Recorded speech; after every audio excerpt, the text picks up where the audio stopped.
Kalau ingin kepada kesempurnaan dalam bernegara, maka perbaikilah Aceh dulu, karena Aceh ini kepalanya Indonesia.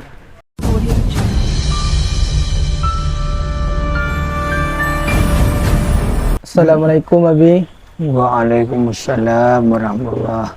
Kedatangan saya nih Mbak malam hari ini menziarahi Abi. Bagaimana Abi, sehat? Alhamdulillah sehat. Berkat doanya sekalian. Saya ingin menanya sesuatu sama Abi. Kenapa negara ini selalu dawa-dawi? Bagaimana menurut pandangan Abi? Bismillahirrahmanirrahim. Saya menjawab. Jadi Tunku Bilal Masjid, Ketua Bilal dalam bertiga tahap,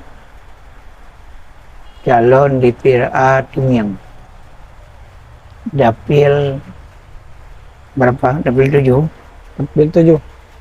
Mudah-mudahan berhasil.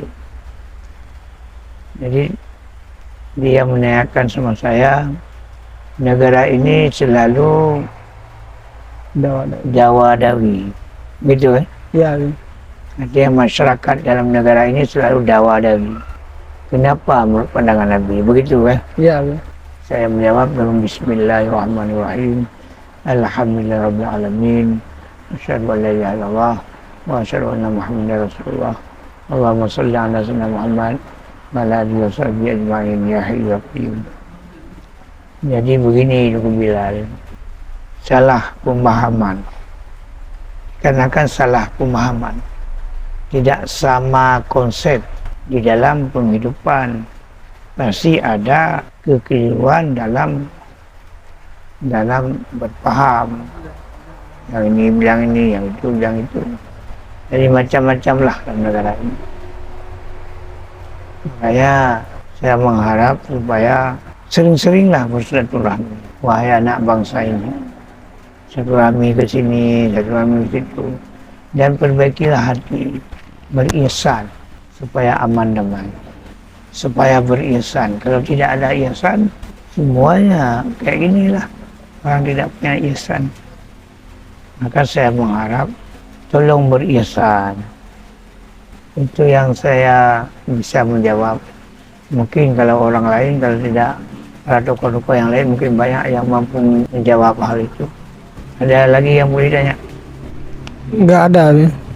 Kalau ingin kepada kesempurnaan dalam bernegara, maka kalau menurut saya perbaikilah Aceh dulu, karena Aceh ini kepalanya Indonesia, kata Amir Rais. Juga kata Habib Rizik, Aceh ini kepala Indonesia, betulin kepala dulu. Seperti kami Partai Gabdat yang ada di Aceh. Wahai sekalian masyarakat Aceh, tolong menangkan partai kami, Partai Gabdat. Kami ada berkeinginan ingin menciptakan negara ini sebagai negara baldatun, tayyibatun, wa rabbul ghafur.